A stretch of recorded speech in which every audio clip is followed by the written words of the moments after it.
আচ্ছা বলুন তো কে এই রহস্যময় ফুটবলার? আমি ক্লু দিচ্ছি। প্রথম ক্লু হচ্ছে তিনি জন্মেছিলেন দারিদ্রতার মধ্যে।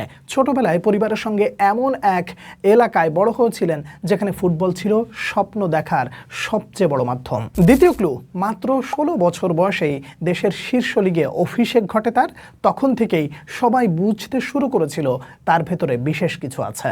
তৃতীয় ক্লু, তার বাম পায়ের জাদু ছিল অবিশ্বাস্য, বল যেন তার পায়ের সঙ্গে আঠার মতো লেগে থাকতো। চতুর্থ ক্লু, একই ম্যাচে তিনি ফুটবল ইতিহাসে সবচেয়ে বিতর্কিত এবং সবচেয়ে অসাধারণ গোল দুটোই করেছিলেন।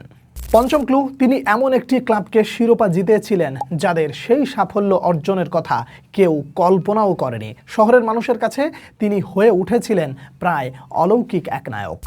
ষষ্ঠ ও শেষ ক্লু, নিজ দেশের হয়ে বিশ্বকাপ জিতেছেন, কোটি কোটি মানুষের হৃদয়ে জায়গা করে নিয়েছেন, আর অনেকের কাছে তিনি সর্বকালের সেরা ফুটবলারদের একজন। আপনি কি বুঝতে পেরেছেন তিনি কে? যদি বুঝে থাকেন তাহলে একটু মজা করে উত্তরটা দেন তো, কে এই কিংবদন্তি?